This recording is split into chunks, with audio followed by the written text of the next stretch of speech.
Frellis, bienvenidos a una nueva entrega de Cosas que no tienen sentido. En esta ocasión vamos a estar hablando de la película de Chip and Dale. Disfrútenlo. Ya llegamos. Y esto es... Al Frelly. Al inicio de la película, cuando se nos muestra cómo fue que Chip y Dale se conocieron, se nos muestra una escena en la que varios alumnos están entrando a la escuela. Ahí podemos ver cómo una maestra o trabajadora del lugar le dice a un personaje que se ponga pantalones, ya que no es el Pato Donald. Es un chistecillo, sí.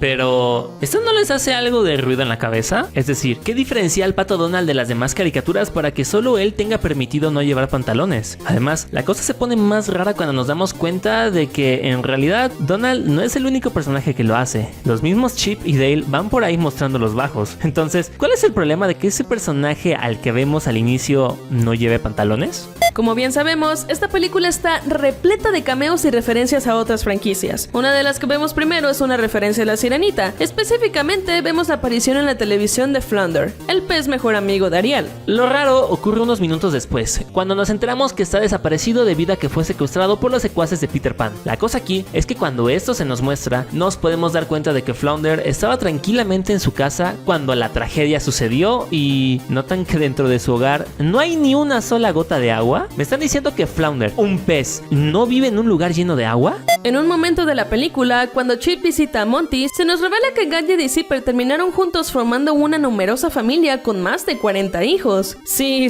sabemos que está bien rara esta pareja. Es decir, ¿una ratona y una mosca? ¿En serio? Pero en realidad la cosa va más allá de eso. Tuvieron hijos. ¿Cómo es posible eso? Estamos hablando de que un insecto fue capaz de embarazar a una ratona. Esto no sigue ninguna lógica. Además, ¿cómo nacieron estos hijos? ¿Salieron de un huevo o lo hicieron como cualquier mamífero? Esas preguntas no me dejan dormir en la noche.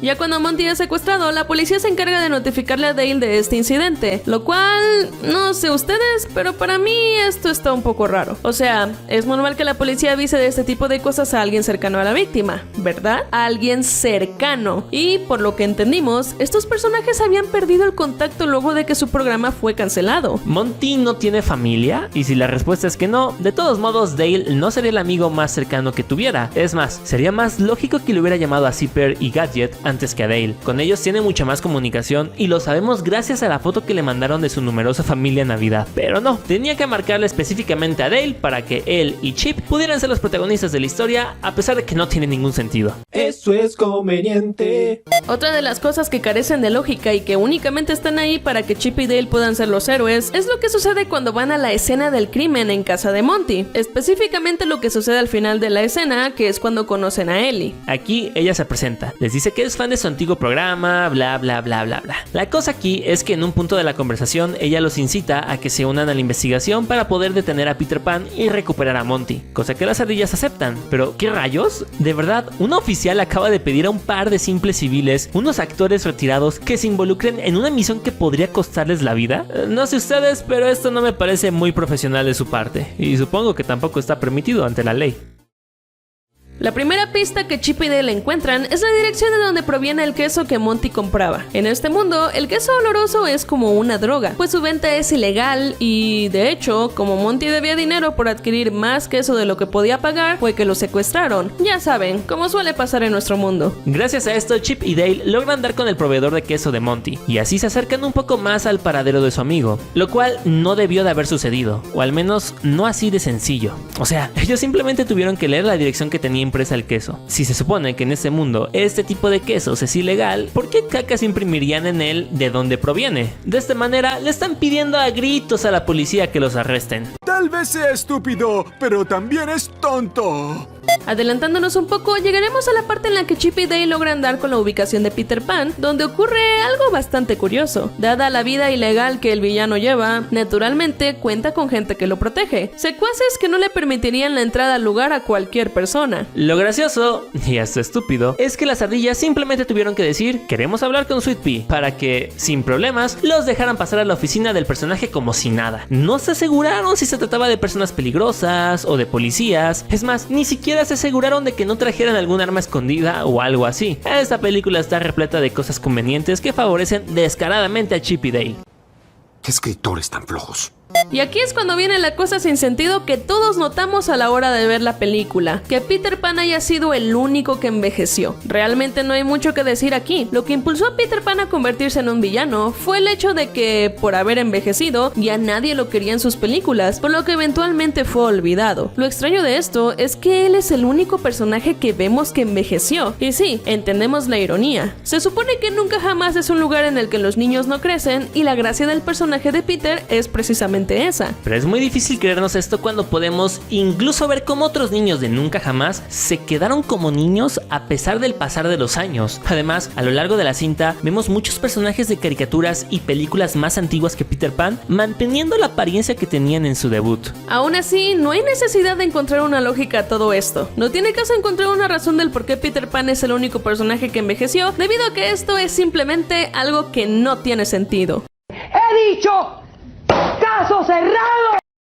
Una de las cosas que más se nos quedaron en la cabeza cuando vimos la película fue la historia que Ellie les cuenta a Chip y Dale cuando están planeando cómo le robarán el reloj a Peter. Según su relato, en el tiempo en el que Peppa Pig estaba desaparecida, ella recibió una llamada que le indicaba que la cerda había sido vista ingresando a los estudios de Nick Jr., por lo que la policía irrumpió en el lugar para rescatarla. Sin embargo, resultó que ella no estaba ahí y todo fue una mentira, lo cual terminó en que los perros de Paw Patrol atacaran a la policía. Es precisamente en el final de la historia donde la cosa está muy extraña. Es decir, entendemos que los perros de Paw Patrol ni nadie que participe en Nick Jr. fue responsable de la desaparición de Peppa. Sabiendo esto, ¿por qué decidieron atacar a los policías? No es la primera reacción que uno tendría si repentinamente la policía irrumpiera en tu casa debido a un delito que no cometiste. ¿Por qué atacarías a la policía si no hiciste nada malo? Solo te estarías metiendo en problemas de la manera más estúpida. Después de que Chip y Dale consiguieran el reloj de Peter para dar con la ubicación de su guarida secreta, donde lleva las caricaturas secuestradas para modificarlas físicamente y así poder hacer con ellas películas pirata. En el lugar, los protagonistas encuentran la máquina que Peter utiliza para realizar esos actos y de un momento a otro terminan dentro de ella teniendo que evitar ser modificados. Lo tonto aquí es la forma en la que terminan dentro de la máquina. O sea, la activaron por accidente y al tratar de escapar del lugar decidieron que la mejor idea sería saltar dentro de la máquina antes de que ésta se cerrara por completo.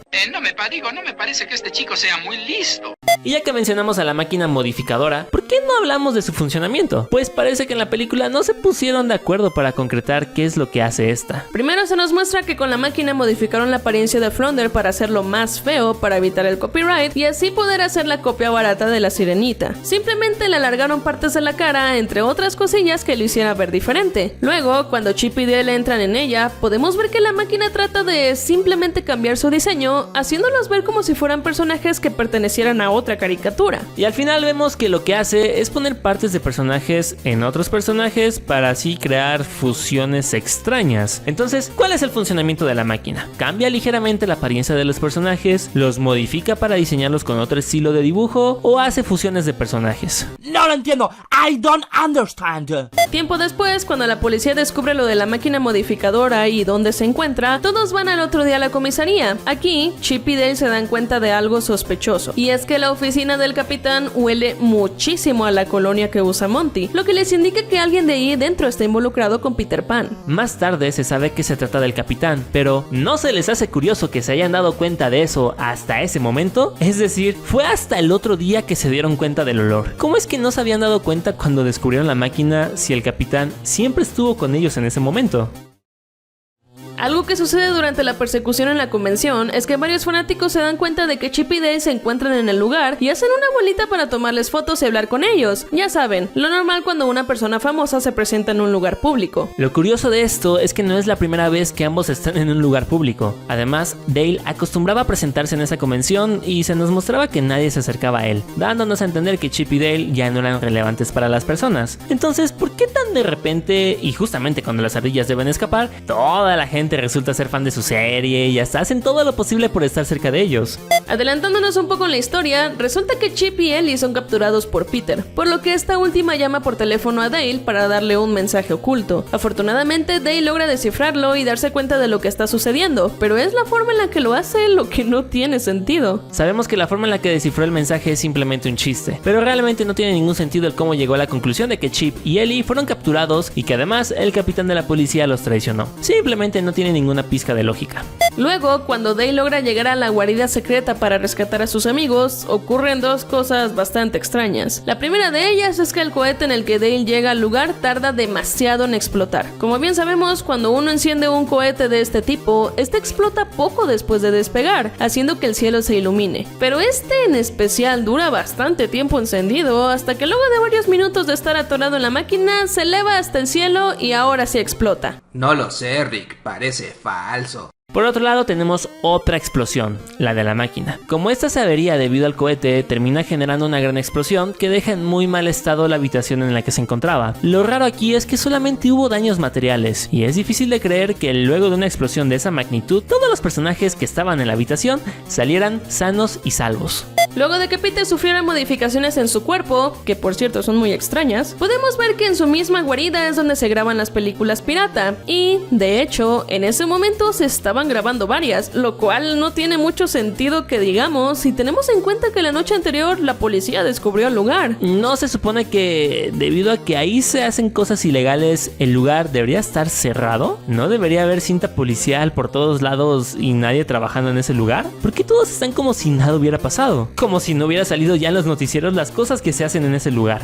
Cuando el capitán de la policía y Ellie están peleando, podemos ver que el villano, decidido a terminar con ella, cambia la forma de su mano para convertirla en un yunque. Esto gracias a que el personaje está hecho de plastilina. Pero si lo pensamos bien, esto no haría ninguna diferencia. Es decir, el personaje sigue siendo de plastilina. El hecho de que su mano tome la forma de un yunque no hará que sus golpes sean más fuertes. ¿Qué le pasa a ese estúpido? Luego de que los villanos son derrotados y las caricaturas liberadas, el FBI le ofrece a Ellie unirse a ellos debido al buen trabajo que había desempeñado esa noche, descubriendo los actos de Peter y entregando a un policía corrupto. Todo esto suena a que Ellie es una excelente oficial y sin duda haría un excelente trabajo en el FBI, o al menos si ella de verdad hubiera hecho todo esto. O sea, sí, Ellie fue de ayuda, pero los que en realidad hicieron todo eso fueron Chip y Dale. Ellos fueron con el proveedor de queso de Monty, ellos fueron personalmente con Peter, ellos descubrieron su guarida secreta, ellos lo derrotaron y fueron ellos los que liberaron a las caricaturas raptadas. Ellie no hizo nada en comparación con Chip y Dale, ¿y la quieren hacer ver como la heroína?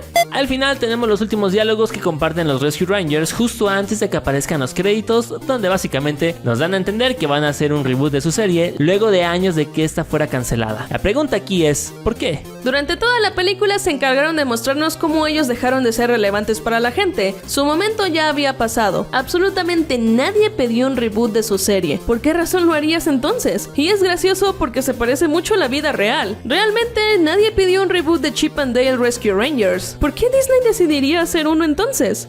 Yo no lo entiendo.